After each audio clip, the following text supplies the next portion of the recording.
할렐루야. 오늘 이 오후의 예배에도 우리 하나님의 은혜가 충만했으면 좋겠습니다. 우리 일일 카페 잘 이용하셨나요? 네, 맛있게 잘 드셨는지 모르겠습니다. 저는 매주 있었으면 좋겠습니다. 네. 여러분, 제가 어릴 적에 있었던 일인데요. 어릴 적에 어머니를 따라서 죽도시장에 장을 보러 간 적이 있었습니다. 그런데 이제 버스를 타고 갔다가 버스에서 내리고는 저희 어머니가 잠깐 여기 있으라고 하면서 호떡을 하나 사주셨고요. 제 기억 호떡이 맞는 것 같아요. 호떡 하나를 들고 사주시고는 잠깐 여기 있으라고 하면서 황급히 어디로 가셨습니다. 여러분, 이거 어디서 많이 본 클리셰 아닙니까? 네. 드라마에서 주인공이 옛날을 회상하면서 엄마가 나를 버리고 가는 그 모습, 그것과 같은 어떤 상황, 똑같은 상황이 저에게도 일어났습니다. 뭐 어린 제가 뭘 알았겠습니까? 그저 쭈그리고 앉아서 호떡을 맛있게 먹고 있을 뿐이었습니다. 어느덧 호떡은 다 먹었고 많은 사람이 오가는, 아직도 기억이 나는데요. 그 죽도시장에서 이제 장성동 방향의 그 버스 정류장 앞에, 거기에 이제 문구점이 하나 있었거든요. 그 앞이었습니다. 어릴 적 일이지만 너무 무서웠어 가지고요. 아직도 생생합니다. 그 앞에 서 있어서 사람들은 왔다 갔다 하죠. 엄마는 보이지 않죠. 너무 두려운 마음에 계속 울었던 기억이 납니다. 대략 한 6살에서 7살 때, 아직 초등학교 들어가기 전이었던 것으로 기억이 나는데요. 이 호떡 먹다가 흘러나온 그 호떡 설탕물 얼굴에 가득 묻히고, 이게 설탕인지 떼국물인지 모를 눈물을 줄줄 흘려가면서 울고 있으니 지나가는 사람들이 너 왜 여기서 울고 있냐 그러면서 막 달래주고 있는데, 그럼에도 이 울음은 그쳐지지 않았습니다. 얼마나 지났을까요? 한참 지나고 나니까 그때서야 손에 장본 물건을 잔뜩 든 어머니가 딱 등장을 했습니다. 너 여기서 왜 울고 있냐고. 왜 모를까요? 나 어린애를 거기에 혼자 두고 갔으니 당연히 울지요. 이제 그럼에도 엄마가 도착했다라는 그것이 너무 안심이 돼서 울음을 그치고 다시 엄마를 놓칠세라 어머니의 손을 꼭 붙잡고 집으로 돌아갔던 일이 생생하게 지금도 기억이 납니다. 오늘 본문을 보면요, 이 제자들을 보면 마치 제 어릴 때의 이 모습이랑 비슷하다라는 생각을 하게 됩니다.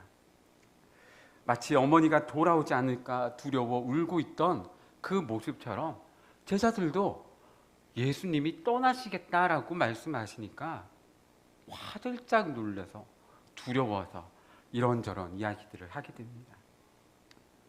예수님께서는 그런 제자들에게, 두려움에 빠져가는 제자들에게 평안을 선포하시면서 내가 다시 올 거야 라고 약속하고 계십니다.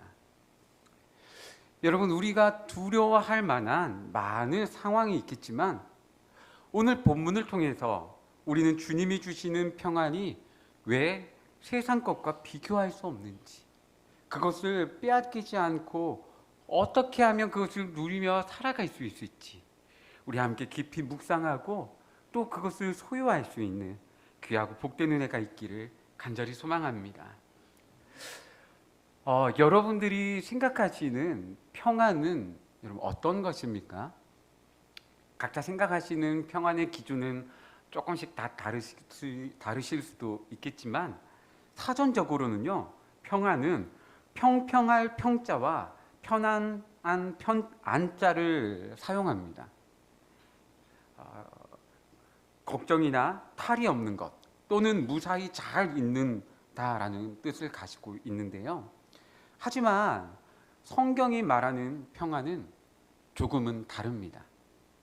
왜냐하면 제자들에게는 걱정거리가 생겼기 때문입니다. 예수님이 떠나신다라고 하니 이곳이 너희에게 평안을 주노라라고 하시지만 이 제자들에게는 걱정거리가 오히려 생긴 것이죠. 예수님만 믿고 따라왔는데 예수님이시라면 로마의 압제에서 구원하여서 새로운 이스라엘을 세워주실 것이다 라는 그런 기대와 소망이 있었는데, 그리고 운이 좋으면 그 새로운 나라의 요직을 차지할 수도 있지 않을까? 라는 그러한 기대도 가지고 있었는데 아무것도 이루어 놓지도 않으시고 예수님이 떠난다라고 하시니 제자들은 걱정이 이만저만이 아닙니다. 이때 제자 중 도마가 물었습니다. 우리 14장 5절 말씀을 함께 보겠습니다. 14장 5절 말씀 함께 읽겠습니다. 도마가 이르되 주여, 주께서 어디로 가시는지 우리가 알지 못하거늘 그 길을 어찌 알겠사옵나이까. 예수님께서 떠나신다라고 하는데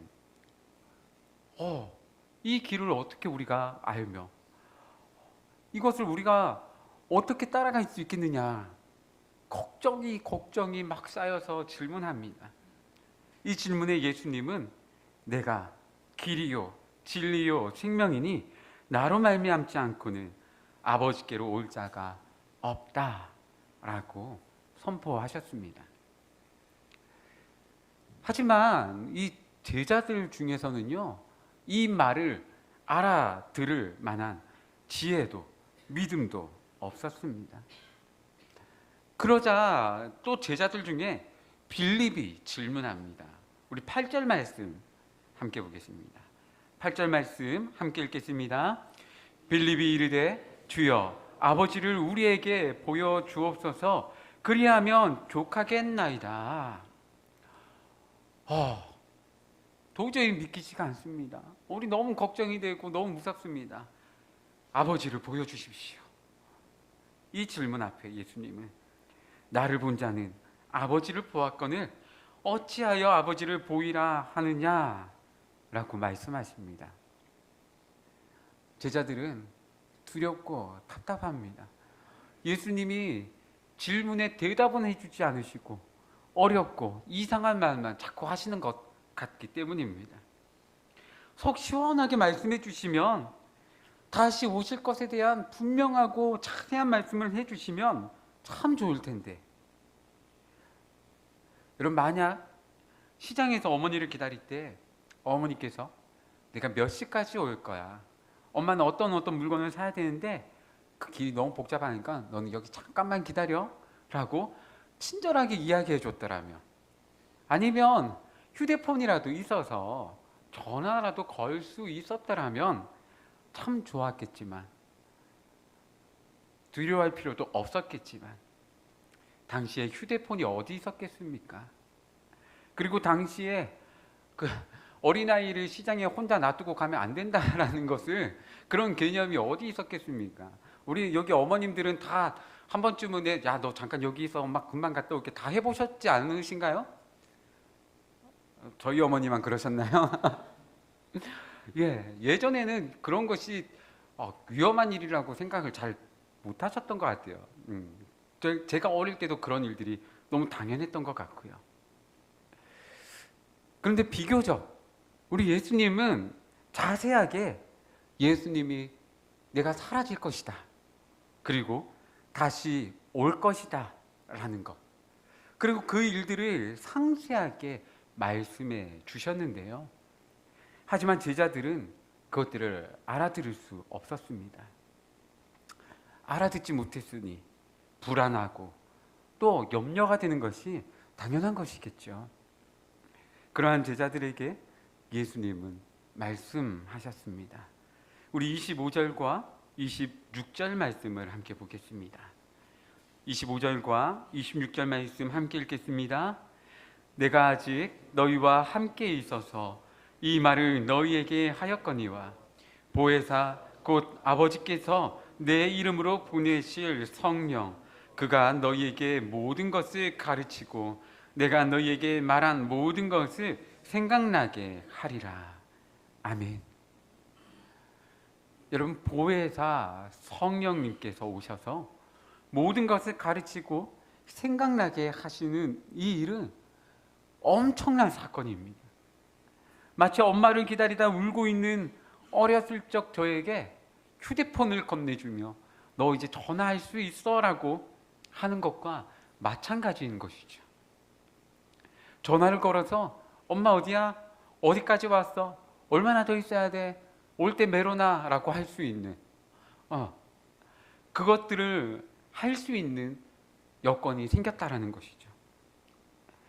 예수님께서 떠나시고 다시 오실 것에 대한 그 의미를 알게 되고 확신할 수 있게 된다라는 것입니다. 그런 제자들에게 이제 예수님은 평안을 선포하십니다. 27절 말씀입니다. 27절 말씀 함께 읽겠습니다. 평안을 너희에게 끼치노니 곧 나의 평안을 너희에게 주노라. 내가 너희에게 주는 것은 세상이 주는 것과 같이 아니하리라. 너희는 마음에 근심하지도 말고 두려워하지도 말라. 아멘.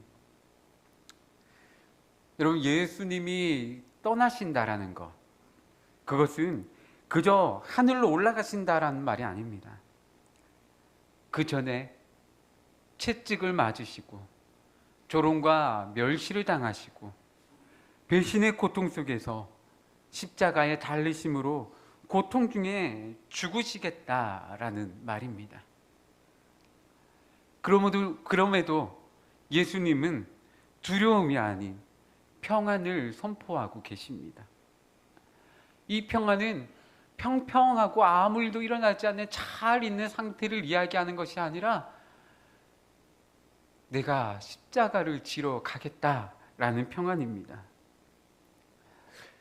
여기에서 너희 평안을 너희에게 끼치노니라고 말씀하실 때 평안으로 번역된 헬라어 원어는 에이레네라는 단어입니다. 이 에이레네는 평화, 번영, 하나됨, 고요, 안식, 다시 하나가 되다라는 등의 의미를 가지고 있습니다. 근데 이 에이레네의 기본 개념은 전쟁에 반대되는 혹은 전쟁의 종식으로부터 오는 결과의 상황을 이야기합니다. 즉, 전쟁을 끝내는 일이라는 것이죠. 예수님의 십자가는 이 에이레네는 전쟁을 끝내는 일입니다. 그러니 예수님은 두려워하지 않으시고 이 일을 이루시려고 하는 겁니다. 전쟁의 종식을 위해서 십자가를 지시는 것, 진정한 참 평안을 위해서 이 일을 해야 되기 때문에 두려움보다는 평안을, 내가 이 일을 통해서 평안을 가지고 올 거야 라고 말씀하시는 것이죠. 비록 당장 제자들은 이것을 이해할 수도 없었고 이로 인해 오히려 두려워하고 염려하고 있었지만 말입니다. 하지만 예수님의 평안은 세상의 정치적인 문제나 전쟁, 또 기아와 같은 문제나 개인이 당면한 세속적인 문제에 국한되는 것이 아닙니다. 오히려 더 근본적이고 더 중요한 문제에 대한 평안입니다. 이것은 말씀대로 성령으로 말미암아 알게 되는 것입니다. 이 평안은 예수 그리스도께서 십자가에서 죽으시고 다시 살아나시고 승천하심으로 우리에게 주어지는 평안입니다. 동시에 이 평안은 이 십자가로 인해 예수님과 하나님과의 관계가 온전해지는 그 관계의 평안을 말하기도 합니다. 그 하나님과의 온전한 관계, 하나님과 그 온전함으로 오는 그 평안, 그것을 이제 너희에게도 주겠다라는 것입니다. 그래서 이 평안은 세상이 줄 수 없는 것입니다. 세상에 무엇이 있어서 하나님과의 관계를 온전하게 만들어 줄 수 있겠습니까? 세상에 어떤 것이 있어서 우리 죄의 문제를 근본적으로 해결해 줄 수 있겠습니까? 이 죽음의 문제가 아닌 영원한 생명의 길로 이끌어내어 우리에게 평안을 줄 수 있겠습니까? 세상에 어떤 쾌락이 영원하여서 우리를 평안하게 할 수 있겠습니까? 이것은 세상이 줄 수 없는 평안입니다. 세상에서 구할 수도 없는 평안이고요. 세상이 알 수도 없는 평안입니다.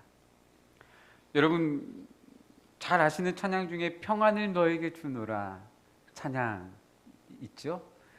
우리 한번 잠시 한번 서로에게 이 평안을 한번 노래해 봤으면 좋겠습니다. 반주 안 해주셔도 괜찮아요. 무반주로 우리 정말 평안한 목소리로 자, 평안을 너에게 주노라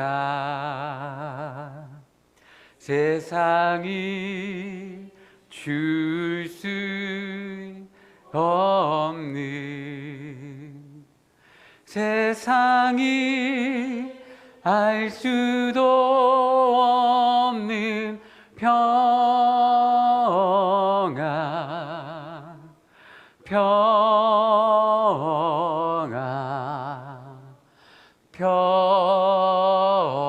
평안 평안을 내게 주노라. 아멘. 여러분 정말 우리에게 이런 하나님이 주시는 우리 주 예수 그리스도께서 우리를 위하여 예비하신 이 평안이 우리 안에 있기를 소망합니다. 우리는 주님이 주시는 이 평안을 누려야만 합니다. 세상의 것과는 전혀 다른 것이기 때문입니다. 아까도 말씀드렸지만 세상은 이 평안을 인생길이 평평한 것을 말합니다. 아무 일도 없는 것을 평안하다라고 말합니다. 하지만 주님이 주시는 이 평안은 전쟁을 종식시키는 것, 죄와 치열하게 싸우는 것입니다. 그 싸움을 예수님께서 우리를 위해 대신 싸워주셨고 우리는 그 승리를 믿음으로 얻어 죄의 사함을 받게 됩니다.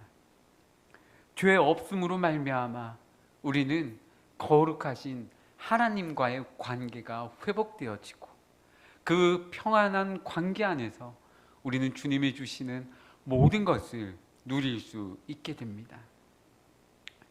그런데 여러분 돌이켜보면 우리들의 삶은 참 부끄럽기만 합니다. 예수님은 우리의 죄를 용서하시고 또 우리에게 평안을 주시기 위해 이 전쟁을 종식시키려 십자가의 길로 가셨는데 우리는 여전히 하나는 주님의 우편에 하나는 주님의 좌편에 앉게 해달라고 조르고 있지 않습니까? 서로 질투하고 서로 낮추어 보고 서로 다름에 비판하고 있지 않습니까? 이미 평안을 주셨음에도 불구하고 세상의 작은 고난과 근심에 지진이 나듯이 우리의 마음이 무너지듯 흔들리고 있지는 않습니까? 이 놀라운 평안의 역사를 알고 믿게 하실 그 성령님을 내 삶에 초청하기보다 내 삶의 방식과 경험과 내 생각대로 평안을 쟁취하려고 애쓰고 있지는 않습니까? 여러분 제가 그렇습니다. 제가 그렇게 하나님의 영광을 다른 것들과 바꾸려고 하고 제가 더 사랑으로 품지 못하고 제가 그렇게 비난하기에 바쁜 삶을 살아왔습니다.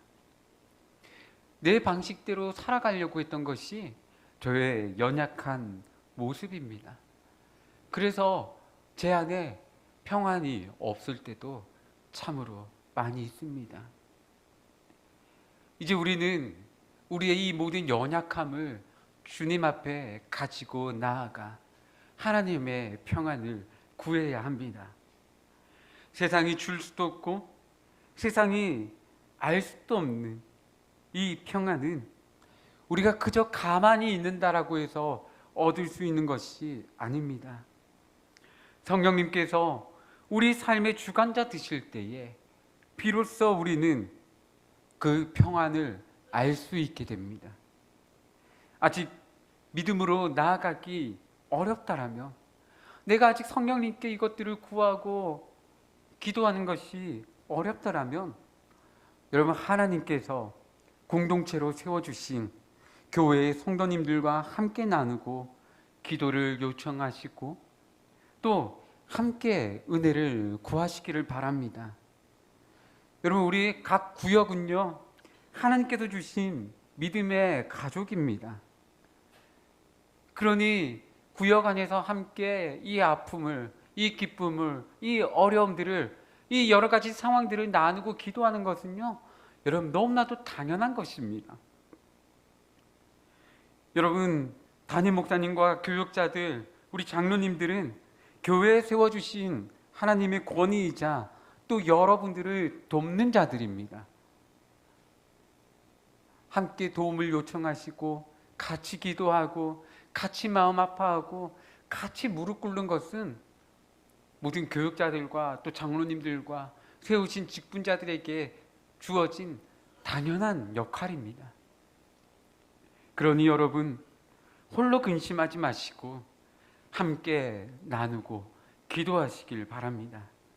우리 함께 믿음으로 나아갈 때 성령님께서 우리에게 행하시는 놀라운 평안의 역사를, 세상의 모든 근심과 두려움을 넘어서는 그 평안을 우리는 경험하게 될 것입니다. 하나님과 우리의 관계가 회복되어 평안하듯이 우리 모두의 관계가 주 안에서 서로 사랑하며 평안하게 될 것입니다. 질투와 못마땅함은 사라지고 긍휼히 여김과 인정하고 세워줌이 있기를 간절히 소망합니다. 혹시 서로 다름과 또 서로 이해하지 못하는 것들이 나타날지라도 그리스도께서 십자가에서 우리를 하나 되게 하셨음을 믿고 서로 용납하고 용서할 수 있기를 소망합니다. 작은 아픔도 함께 나누고 작은 기쁨도 크게 기뻐하는 참 평안의 관계가 우리 안에 있기를 소망합니다. 그래서 많은 이들이 그런 우리를 보며 이곳에 참 평안이 있다, 나도 그 평안을 함께 누리고 싶다라고 그렇게 나아오게 되기를 소망합니다. 우리 교회 주변에 많은 이웃들이, 우리 성도님들이 살고 계신 곳의 이웃들이, 이 지역의 많은 사람들이 그렇게 우리를 통해서 하나님의 평안, 세상이 줄 수 없는 평안, 예수 그리스도께서 십자가의 그 치열한, 그 처절한 싸움을 통해 얻어내신 그 평안, 그것을 바라볼 수 있게 되기를, 함께 누리게 되기를 간절히 소망합니다. 예수님은 오늘 본문의 이 고별 설교를 통해 평안을 선포하셨습니다. 우리 주님은 우리를 고아와 같이 내버려 두지 않으십니다. 예수님은 약속하신 대로 반드시 다시 오십니다. 우리는 그것을 우리에게 역사하시는 성령님을 통해서 알게 되고 믿게 되었습니다. 여러분, 그 믿음이, 그것에 대한 소망이 저와 여러분의 기쁨이 되어 참 평안으로 누릴 수 있게 되는 하나님의 놀라운 은혜가 되기를 바랍니다. 시작된 이 한 주간 또 많은 어려움들이 있겠죠. 날씨는 또 왜 이렇게 더운지 모르겠습니다. 좀 비 좀 내렸으면 좋겠는데 비도 내리지도 않고 서로 짜증이 나고 또 여러 가지 가정의 어려움들은 또 왜 이렇게 많은지요. 누구라고 말씀드릴 수는 없지만 집에 가면 싸울 일이 있답니다. 예. 없더라도 가면은 또 생기겠죠. 또 여러 가지 산적한 문제들이 우리를 넘어뜨리려고 할 것입니다. 그러나 우리 주님이 이미 우리에게 빼앗기지 않을 세상과 비교할 수 없는 그 평안을 이미 주셨다라는 것들을 우리 믿고 나아갑시다. 그것이 모든 세상의 근심과 걱정을 넘어서서 우리가 하나님을 기뻐함으로 오는 참 평안 가운데에 귀한 믿음으로 살아내시는 귀하고 복된 우리 모든 성도님들의 삶이 되시기를 우리 주님의 이름으로 축복합니다. 기도하겠습니다.